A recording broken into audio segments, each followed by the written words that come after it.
Hi there and welcome to my YouTube channel Triphoria.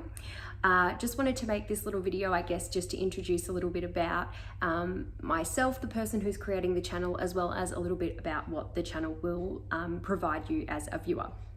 So the purpose of the YouTube channel Triphoria is to provide information to viewers on both national, and when I talk national, I mean Australia based, but also international travel. So going through things like places that are worthwhile going to see, things that you can do when traveling, especially from the countryside through to major cities around the globe. I guess I'm really passionate about being able to provide information on regional towns. I do live in a regional town within New South Wales that's based in Australia, and I do believe that there are lots of little places around that are usually not high on the tourist destination for people to go and visit, but they certainly do help when people come to provide money into our economy, as well as, you know, providing an opportunity to see the beautiful things that we have around. And I'm sure that there's many major regional towns out there that also, would love the opportunity for people to come and see what it is that they have on offer. I also want to be able to provide through this channel some smart travel tips. I know, having been traveling myself to lots of different places, there's things, I guess, that we all always learn along the way, but there's also lots of things too that I think are important to know before you actually get out and go and begin your travel, whether it be, as I mentioned, nationally here within Australia, but also internationally too. I also want to be able to provide some travel safety tips. I do believe that things are rapidly changing, and it's really important to travel smart and to also make sure that you're traveling safe when you're taking off.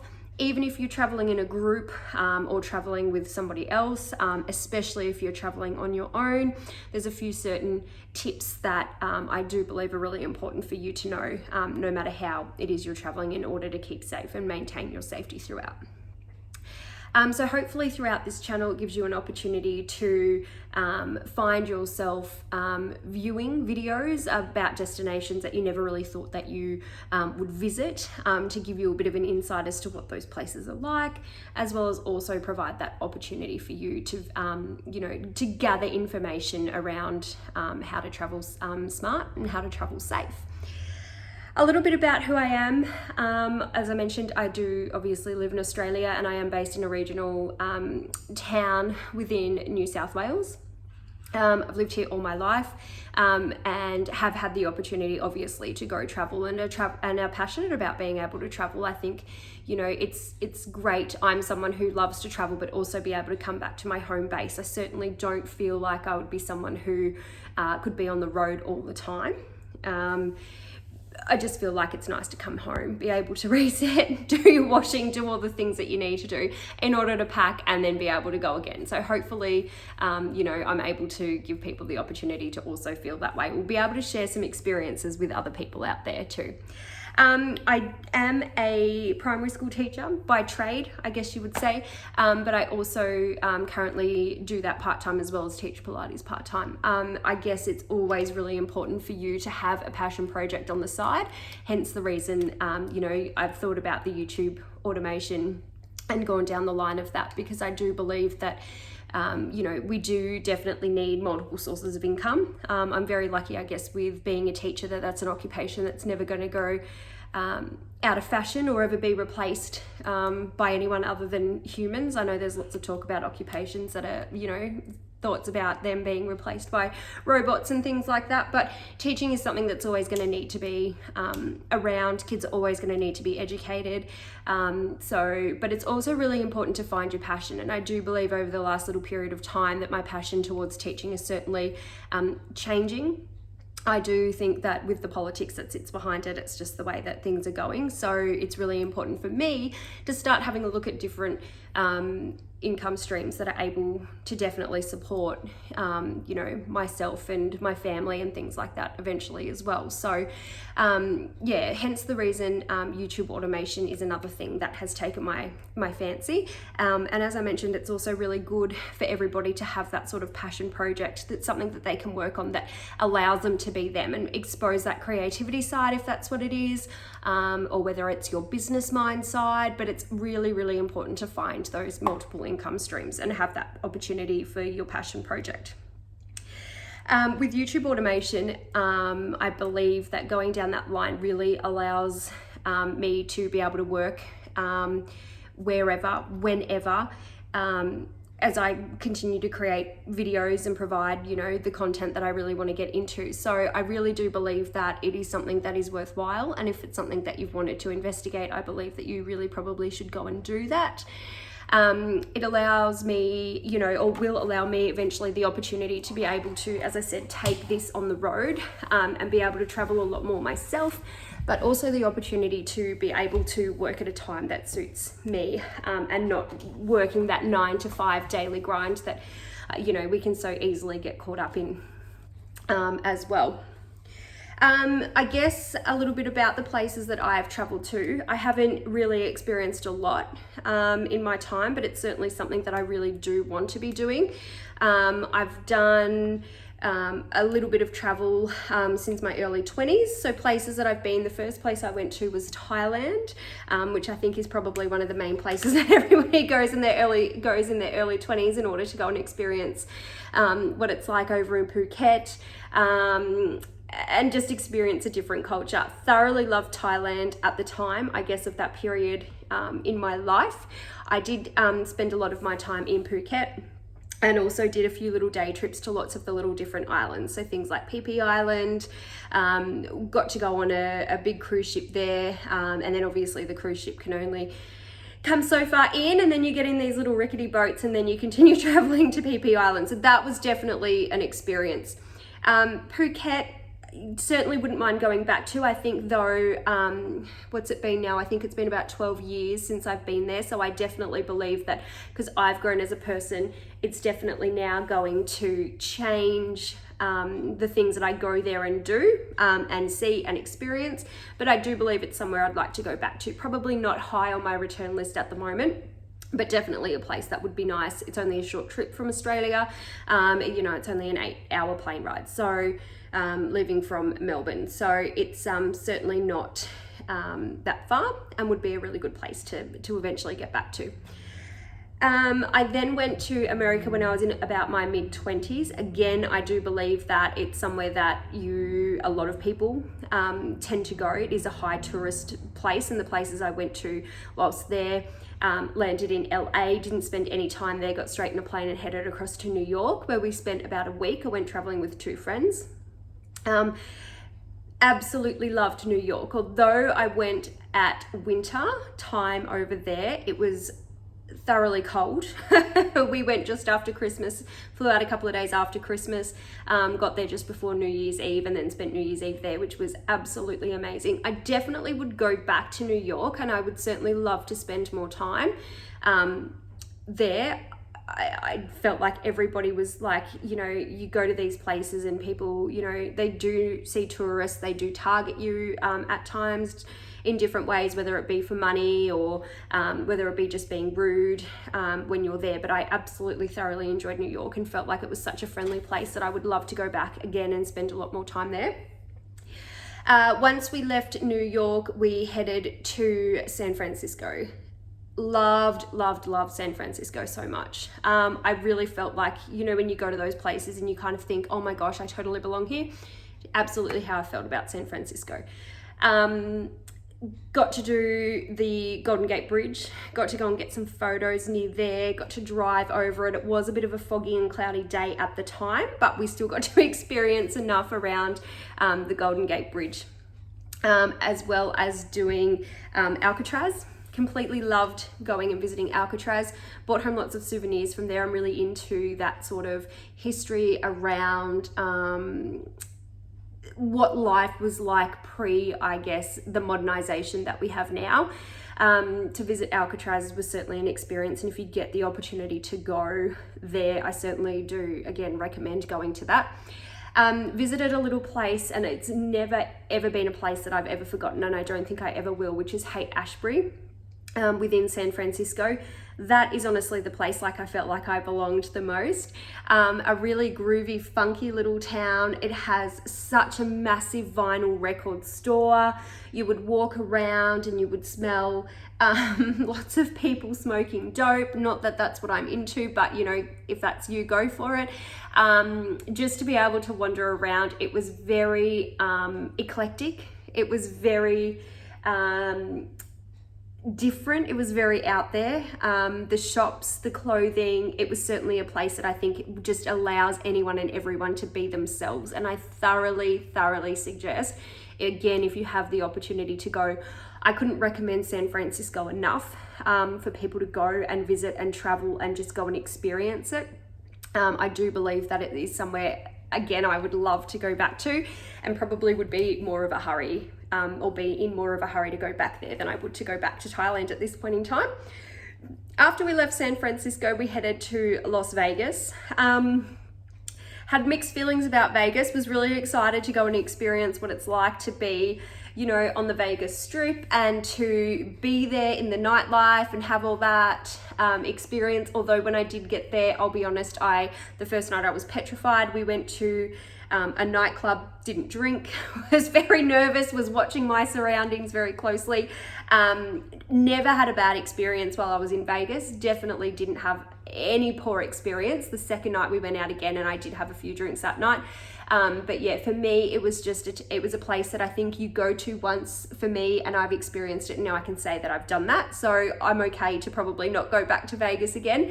Although, you know, another 10 years on from now to where I was at that point in time when I went, the things that I might go and see and do are very different to probably what I was like in my, you know, early to mid 20s. So I guess you never say never, and it's always good to go back and visit some of those places that you would like to, you know, that you did enjoy. And I suppose as you change and grow, it's good to go back and experience different things about what you visited last time to go and see what it is that you want to visit this time. Finished up in Los Angeles. Don't know if I got to see enough at that point in time. I felt like it was very dirty around the town.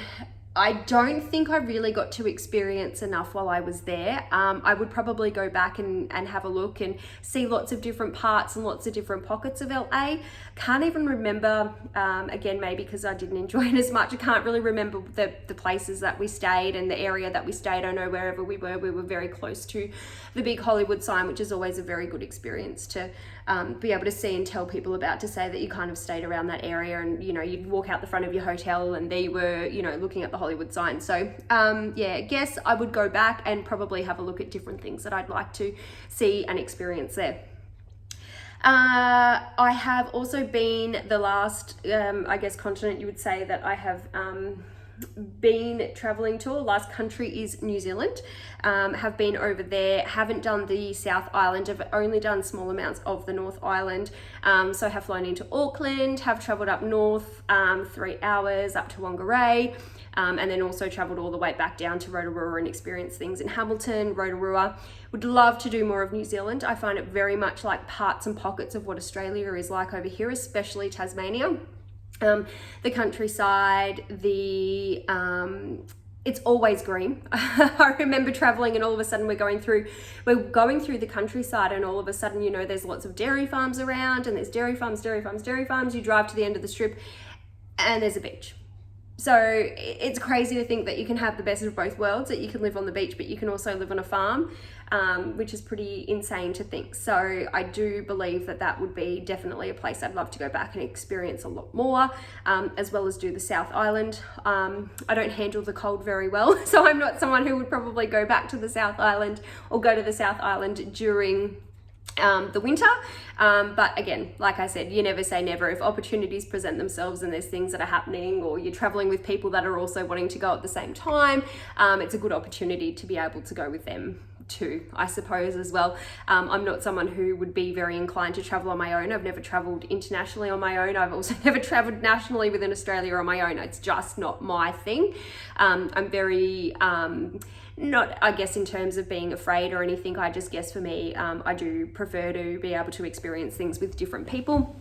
But to also have people around that you can, you know, have those experiences with and be able to enjoy the different things that you've done and that you've seen along the way too. So for me, I guess that's where I sit in terms of travel, is needing to be with people as well.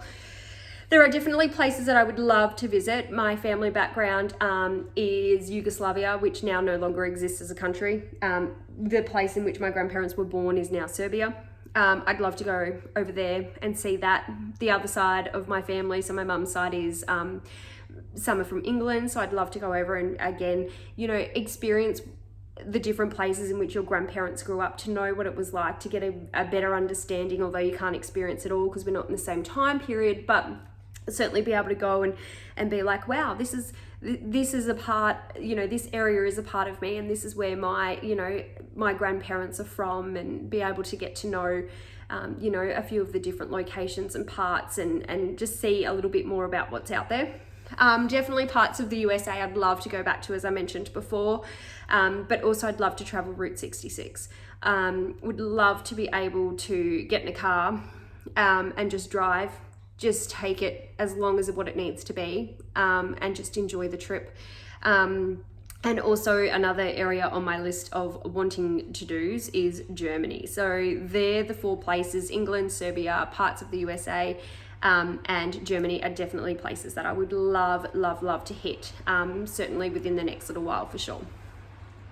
I guess I just wanted to talk to you finally to finish up about a few of the things that I believe are important to know when you're thinking about traveling. If you haven't traveled before, or if you're wanting to, or if it's been a while since you've traveled, I do believe that some of these things are important to know. The first thing is really important is to have an itinerary. I'm someone who likes to be very organized, but I do believe that if for you, for the sake of avoiding having to spend so much money, it's really important to have a bit of a map and a plan of according to the places that you do want to go, to make sure that you're not, you know, flying across from one side of the country. Let's say you're in the USA, you're not flying from one side of the country to the other, then back again.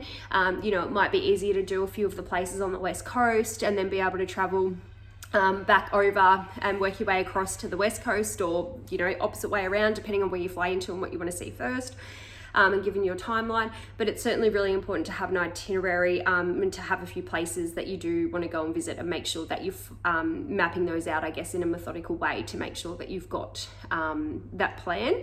It's really important to, as well, to have things to see and to do, because I feel like sometimes if you just arrive in a place that you don't know much about, you don't know what's on offer, that can also at times ruin the experience that you have. So it's really important to have a few things, be open as well, open-minded, to be able to talk to the people around and find out what else there is to do there.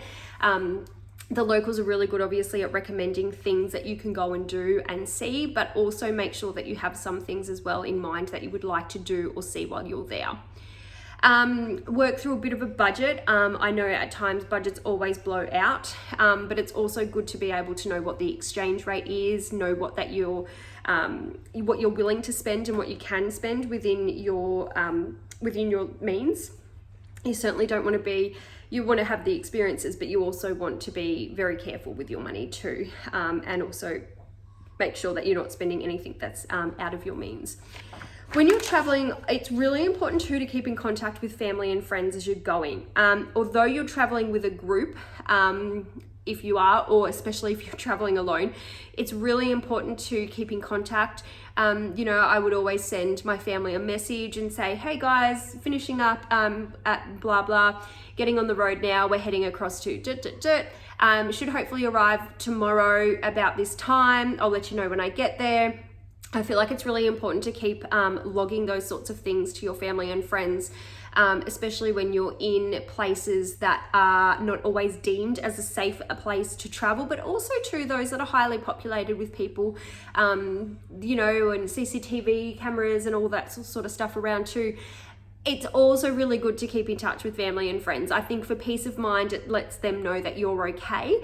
But also if anything was ever to go wrong, you've made contact, you have notified somebody else exactly, you know, where you've come from, where you're headed, what time you were expecting to be there. So it gives people an opportunity then to have that option to search different places, just to make sure that, you know, if anything was to go wrong, that they know where you were headed, and also backtrack a little bit of the places or the map that you were taking in order to be able